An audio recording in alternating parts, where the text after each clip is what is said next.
Video games are notoriously expensive in Brazil for many reasons, but it is now a little cheaper. The Brazilian leader, Bolsonaro, reduced the importation taxes on video games, and Sony has decided to pass along that saving that they're getting by the reduction in importation tax to the gamers.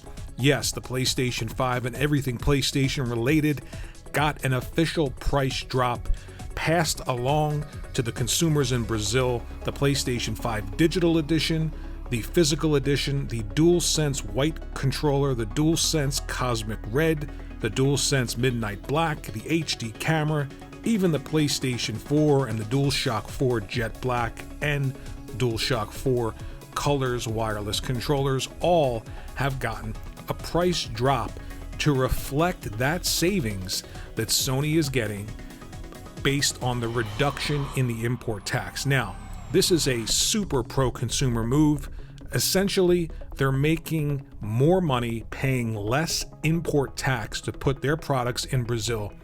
And instead of just eating that extra cash, they passed it on to the consumer in the form of a price drop. Now, other companies have not passed those savings along. Microsoft is experiencing the same import tax reduction for everything Xbox related into Brazil, but so far they have not decided to pass those savings on to gamers. So the pro-consumer move here coming from Sony with PlayStation, PlayStation 5, PlayStation 4, absolutely incredible to instantly give back that savings that they're getting to the consumer.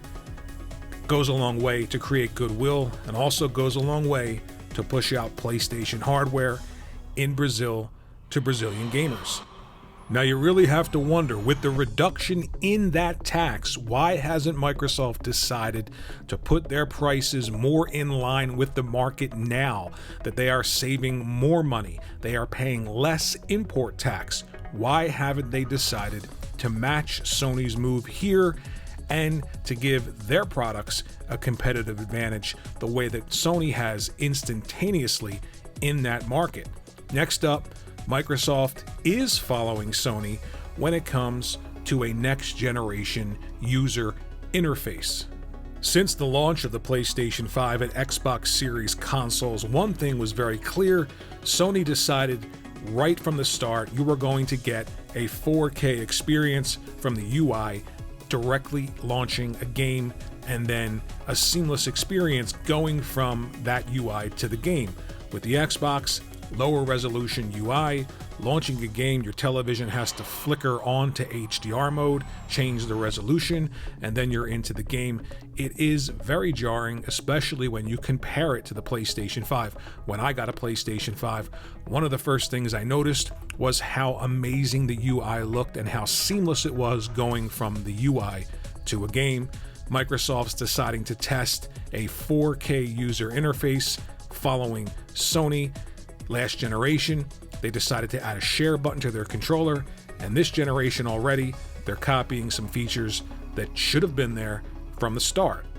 Now, if you are in the Insider program, you can test out this new UI right now. There is no word if it is also going to make its way to the Xbox Series S. Right now, it's Xbox Series X only, but that would be hugely disappointed.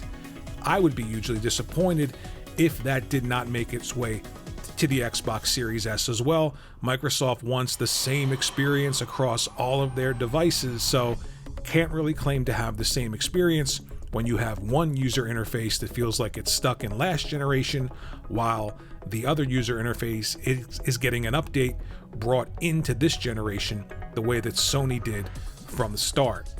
Now, when you dive into this information a little bit deeper, you'll see that higher native resolution is what Microsoft is talking about here, but they're not necessarily saying that the dashboard or its entirety will be in 4K. During testing, I'll link this article, they say that they noticed a big improvement to the readability of text and some of the UI elements in the Xbox Series X guide. The improvements are less noticeable elsewhere though. They reached out to Microsoft to confirm the resolution of the Xbox dashboard, but so far, no word back. HDR is not part of this new resolution bump, and it's strictly limited to the Xbox Series X. So, a bit disappointing. Not the experience you're getting on the PlayStation 5 from launch, but definitely a step in the right direction to give people a seamless experience. Now, this might seem like not a big deal to you. It's just a user interface. I've heard people say that before, but trust me, when you see the tile on the dashboard of a game and you launch it and seamlessly within seconds the game is on your screen, there's no resolution change, there's no fade to black on your TV while HDR pops on. It's very jarring, and once you experience it on the PlayStation 5, you want it everywhere. It should have been there from the start. So they're testing it. It might not be as great as what Sony has implemented right now, but anything better than what they have right now is definitely a step in the right direction. So you've got to question why Microsoft isn't passing those savings with paying less import tax for all of their hardware and software onto the consumer in Brazil the way Sony is, and you have to be happy that they're updating their console to give it a true next generation experience, not only with games, but in the entire presentation, in the entire user experience. All of these things should have been there from the start, but it looks like they're on their way to improving the UI, at least for Xbox users. Let me know what you think about Microsoft not passing those savings on to gamers. Do you think eventually they're going to have to compete with Sony? Just from a goodwill standpoint, why have they not done this? Also, let's talk about the UI in 4K, not in 4K, or higher than 1080p. Is that better? Is that worse? Or do you want the full fat experience that PlayStation 5 is giving right now? Let me know in the comment section below. Think about sharing this video out on your favorite social media platform of choice or subscribing to the channel. At the very least, maybe hit the like button. It would help a small channel grow, and I'll see you in the next video.